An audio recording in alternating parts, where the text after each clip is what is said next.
Forest മന്ത്രിസ്ഥാനം എനിക്ക് നൽകണം, ഈ ആഭ്യന്തരം എനിക്ക് തരണം, അല്ലെങ്കിൽ ഈ പറയുന്ന VD സതീശൻ ആ സ്ഥാനത്ത് നിന്ന് മാറ്റും എന്നുള്ള ഉറപ്പ് എനിക്ക് വേണം. ഇതാ ഞാൻ പറഞ്ഞത്. അവിടെ തീർന്നു. വനം വകുപ്പും ആഭ്യന്തരവും ഇവിടെ. എനിക്ക് അൻവറിനെ പേടിക്കും നല്ലത്. ഒരു കാരണവശാലും അവിടെ വിജയസാധ്യതയുള്ള സ്ഥാനാർത്ഥിയല്ല ഷൗക്കത്ത്.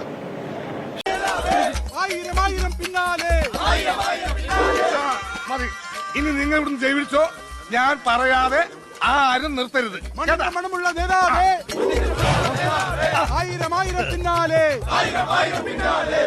എന്തിനാ ഇങ്ങനെ ഓരോന്നിനെ സൃഷ്ടിക്കണേ? അപ്പൊ സാറേ, എന്റെ കക്ഷി മത്സരിച്ച 3 സീറ്റിലും ഞങ്ങൾ വിജയം കണ്ടെത്തി കഴിഞ്ഞു. ഇവരുന്ന മന്ത്രിസഭയിൽ ആഭ്യന്തരം തന്നെ പിടിക്കാനാണ് എന്റെ തീരുമാനം. ആഭ്യന്തരം വിട്ടൊരു കാലിരിക്കില്ല. അഭ്യന്തരം എന്ന് പറയാൻ തനിക്ക് എന്ത് യോഗ്യതയാണോ ഉള്ളത്? ആരൊക്കെ എന്തൊക്കെ പറഞ്ഞാലും ആഭ്യന്തരം ഞാൻ വിട്ടു തരില്ല. തനിക്ക് കൈയിട്ട് വരാൻ പറ്റിയ ഒരു വകുപ്പ് തന്നാ പോരെ? തരാം. എങ്കിൽ വനം മതി, നമുക്ക് സാവധാനം വെളുപ്പിച്ചെടുക്കാം. അതിന് യോഗ്യതയിലൊന്നും മാത്രം ആരും പറയരുത്. കാരണം ഞാൻ കാടിന്റെ മകനാണ്.